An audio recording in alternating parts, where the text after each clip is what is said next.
Hello, Mike, everyone.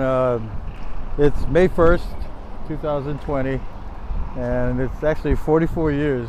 44 years ago today, Hokulea left on its maiden voyage to Tahiti from Honolua Bay in 1976.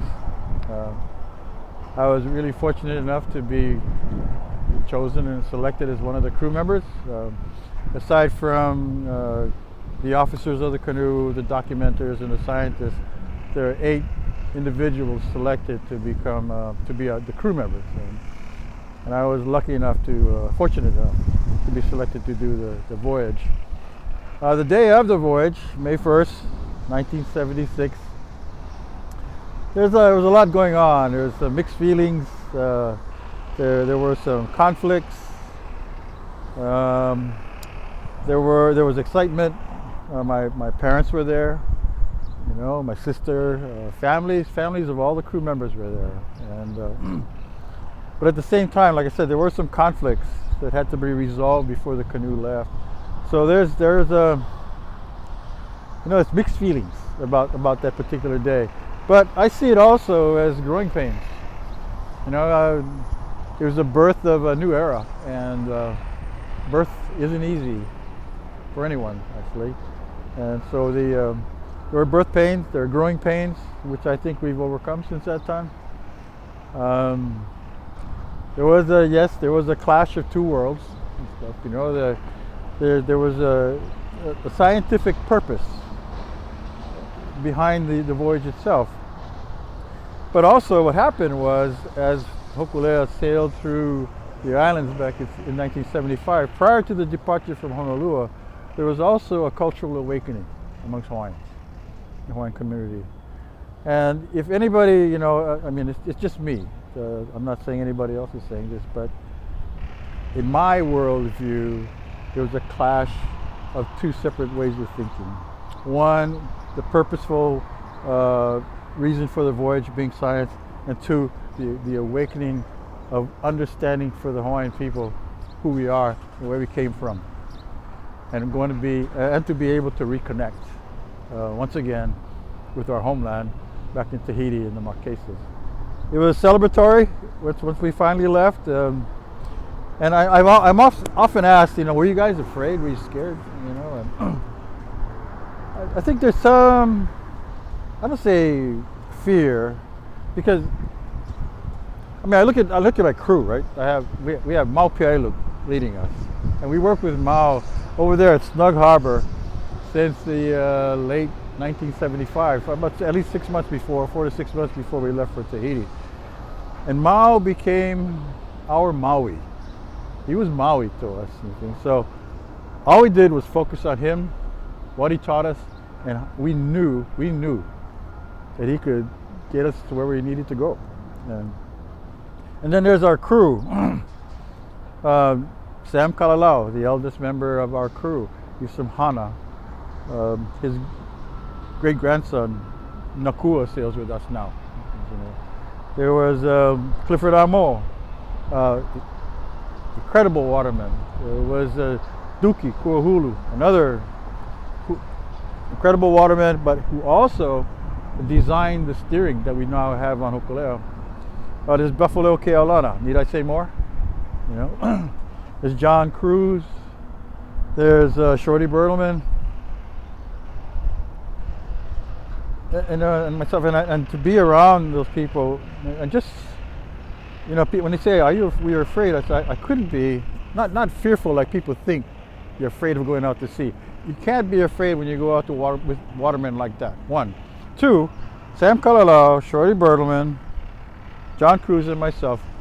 We're all combat veterans. Sam spent time on Guadalcanal.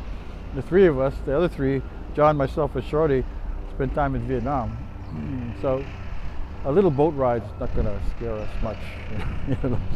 I think if there are any anxieties that we probably had, it would be that Mao wouldn't be allowed to do what he was brought here to do. See, because people were unsure of this non-instrument navigation. How is this guy going to get you from point A to point B without a compass? Impossible. I went with Mao and the crew went with Mao to some venues, you know, where they made presentations, and there were weekend warrior sailors that would ask, you know, how can he really do this, you know? But we believed in him. We believed in him. We knew he would get us where we needed to go. All everyone had to do was leave him alone. Leave him alone, and he'll get us there.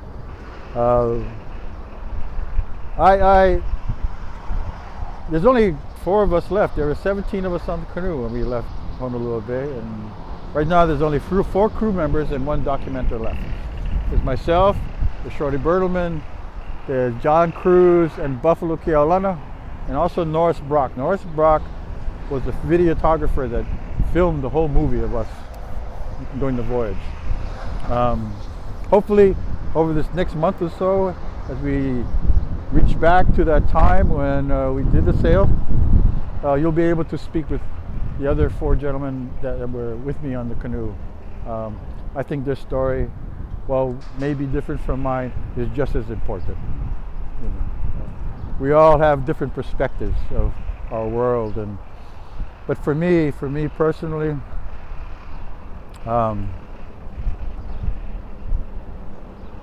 don't want to say a dream come true, but it was like, you know, you're reliving something that you knew your ancestors did years ago. And I'll tell you this one story, which is one of my favorites, and it has to do with John Cruz. John Cruz is always great with stories. So we were out at sea for a couple of weeks. I think we had gone through the doldrums already. And John, we're all sitting in this circle. We're just talking, the crew, just amongst ourselves, we're talking. And John sits down, he has this serious look on his face, and he starts to nod, and he says, "It's really great to be with you guys again." And I said, "What?" He said, "It's good to sail and be with you guys again. After 1,500 years, we're together again." And we looked at him, you know, and it's John. You know, John, he can be an imp at times. But when you thought about it, we all kind of looked at each other and we nodded, and it was like 1,000 to 1,500 years ago, we sailed together. And back then we made a promise that when we were needed, we would come back together. And there we were, with Maui, from the island of Sarawak. That's a little bit of what I'd like to share with you. I'm sure there are other crew members. The other crew members would have a lot more. The voyage had its challenges, yes, but the main thing is we made it. And I think the world's view of Hawaii, of our culture, of Polynesia, changed for the good, for the benefit of the whole, for all of us. And beyond Polynesia, you know, as you all know, we reached out into the world, and that's what it's about. It's about bringing the world together. First, as Hawaiians, we brought ourselves together as Hawaiians, and we reached out, and we saw, felt, and reconnected with our Polynesian cousins. And we moved on towards Polynesia, to Micronesia, and then Japan. But the last voyage, we touched the world, and the world touched us. Thank you. Of May 1976, at a bay on Maui, Kahu Edward Keaulana blesses the canoe and the 15 crew members who will sail it. And Kahu blesses the little dog, Hoku, who will also make the journey. I ask that you bless. God bless you and be with you, Hoku. The crew members embrace friends and loved ones before embarking on a month-long voyage. In the distant past, when sailors elsewhere in the world hugged the coastline in their vessels, fearful of sailing beyond the horizon, Polynesians roamed the world's greatest ocean in voyaging canoes, settling on distant islands. Then, 7 or 8 centuries ago, the long voyages stopped. The ancient knowledge of wind, waves, and stars by which the early Polynesians navigated was all but lost.